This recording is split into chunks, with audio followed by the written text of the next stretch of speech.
Hi everybody, Julie Ebersol for ellenhutson.com. Welcome to Hello Monday. Today I'm going to be playing with the Avery L liquid watercolors, and I'm also going to be using a stamp set they released at Creative Asian that just cracks me up. I love the sentiments on this.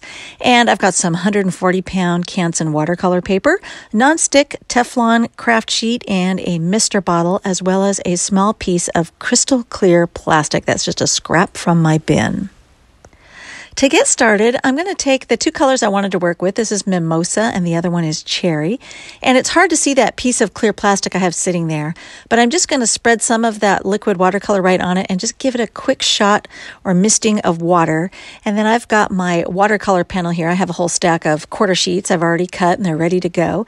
And I'm just going to take that piece of clear plastic and spread it around on that piece of watercolor paper like a paintbrush, like I would with a paintbrush. So you could do this with a paintbrush if you wanted to, but it's kind of fun to do it this way and see what you're getting. And so this is kind of a variation on the whole smooshing technique. And I decided, ooh, this was fun. So I wanted to try it again.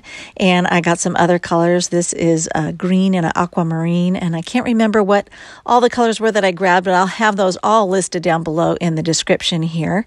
And I decided just to do the same technique, cleaned off that plastic, loaded it with new colors, spritzed it with water, and hit it again here on this piece of watercolor paper. And I set those aside to dry. I did a couple of them because I thought it was so fun and pretty. And then I'm going to try adding some of the liquid watercolor directly to my watercolor paper.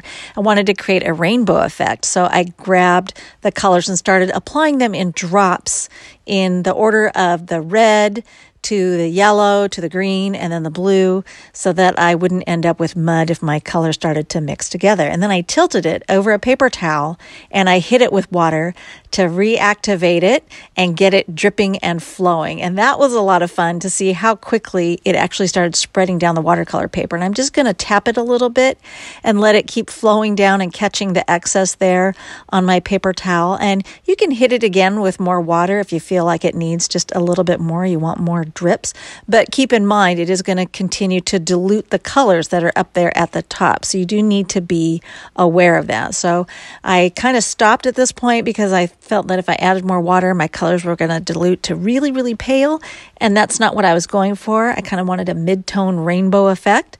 So I'm going to stop at this point after I've let the excess drip off the edge there. And then I'll grab my heat gun and dry it. And once all my panels were completely dry, I grabbed my anti-static pouch, and I'm just going to treat each one of these, pounce over them generously, and this is to reduce any static cling that might occur when I'm applying embossing powder. And then I'm going to blow off the excess. And it's a good idea to blow off the excess so that way your Versamark pad, the ink will apply nicely to the cardstock, and you won't have this excess anti-static powder getting mixed in with your embossing powder because you've blown off all the excess. So that's what I was doing there. I wasn't kissing the paper. So now I've got this sentiment mounted on the lid of my Mini Misty. I've got my watercolor panel all mounted in there. And I'm going to be using Hero Art's Gold Embossing Powder. So I'm grabbing my Versamark ink pad. This is my favorite ink pad for heat embossing. And I'm just going to ink that up quickly, and then I'll go ahead and close the lid and impress that onto the surface of my cardstock. And I can add my gold embossing powder very quickly. And I'm just going to continue repeating this process with all the watercolor panels that I created. I'm just going to get them all embossed all at one time. So I got a nice stack of these all ready to go. And as you can see, I like to pour embossing powder over it at least twice just to make sure I didn't miss any spots. And then I might toss them into a heavy-duty paper plate so that I don't have to worry about getting my fingers burned with my heat gun. I did preheat my heat gun for about 30 seconds. And then I'm going to go in and quickly melt all that embossing powder, and I will heat emboss all those panels all at one time. And I've already trimmed them down on my Tonic Guillotine bypass trimmer.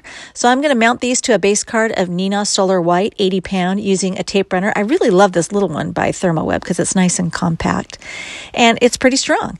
So now I'm using On Point glue to add some quick little dots all over the surface here. And I'm going to use my jewel picker tool and switching it to the smaller end to grab these super teeny tiny star sequins. These are iridescent clear by High Supply, and I absolutely love these. They're so sweet, and they go really well with pretty much any color scheme that you choose. So I'm just going to go ahead and quickly add those, and I like to dip into my bowl there and get them all onto my project.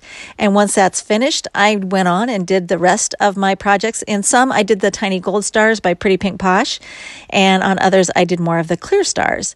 So now to finish off all of these, because they are flush mounted to the base card, I'm going to grab my Stickles glitter glue, and I'm going to angle the tip or the nozzle of that glue bottle about 45 degrees and butt it right up against that edge. And then as long as I apply constant pressure to the bottom, squeezing that constantly, and then glide that right down, I can very quickly create a super fine bead of glitter that looks awesome, and people wonder how I got it so perfect on the edge of my cards.